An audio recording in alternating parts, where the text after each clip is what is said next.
Hello to everyone. This is Avid Academy and welcome to the story time. We are going to have a look on Operation Cactus.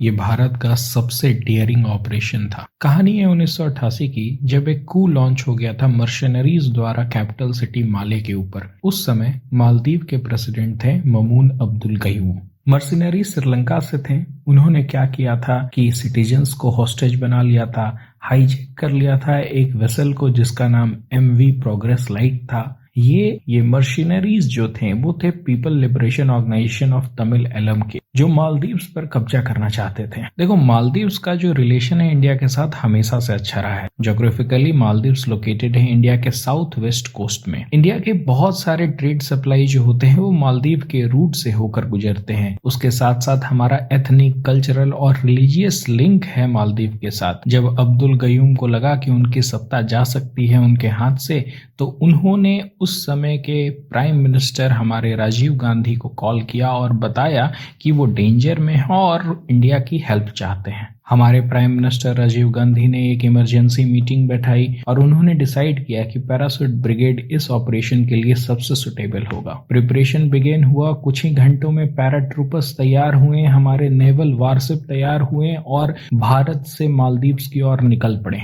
Bharat की तेज Indian navy task force, जिसको lead कर रहा था INS Godavari, captain Gopalachari के command में, उसने rebels को चारों ओर से घेर लिया और सरेंडर के लिए कहा। इफेक्टिव फायरिंग हुई जिससे कि शिप के जितने भी कम्युनिकेशन और कंट्रोल सिस्टम थे उसको बर्बाद कर दिया गया और रेबल्स ने सरेंडर कर दिया। इंडिया के इस ऑपरेशन में सिंगल कैजुअलिटीज भी नहीं हुई। No casualties were reported. The ship and all the terrorist were handed over to the Male authority and hostage return to their homes. बिना प्रिपेयर्डनेस के कॉम्प्लिकेटेड ज्योग्राफी में लिमिटेड टाइम होने के बावजूद भारतीय फौज ने जो किया उसके लिए यूनाइटेड स्टेट्स ऑफ अमेरिका और यूनाइटेड किंगडम दोनों ने सराहना की।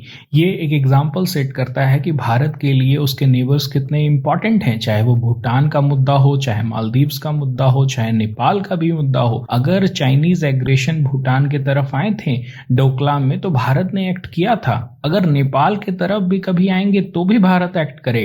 श्रीलंका को जब डेट ट्रैप में फंसाया गया चाइना के द्वारा तो भारत ने ही हेल्प किया, क्योंकि रियलिटी यही है कि इंडियन सब कॉन्टिनेंट तभी विकास कर सकता है जब इसके सारे एंटिटी विकास करेंगे और उसके लिए सिक्योरिटी होना बहुत जरूरी है, जो कि भारत प्रोवाइड करता है इन सारे छोटे मोटे देशों को। क्या अगर श्रीलंका में इस तरह के कू अटेम्प्ट होते तो क्या चाइना उधर से आता श्रीलंका की हेल्प करने को? जी नहीं, उस समय तो भारत ही हेल्प करेगा। ये सारे पॉइंट हैं जो कि बाकी नेबरिंग कंट्रीज को भी ध्यान में रखने चाहिए एंड आई होप इस स्टोरी से यही समझ में आता है कि भारत के लिए नेबरहुड कितना इंपॉर्टेंट है। That's it for this video. Thank you.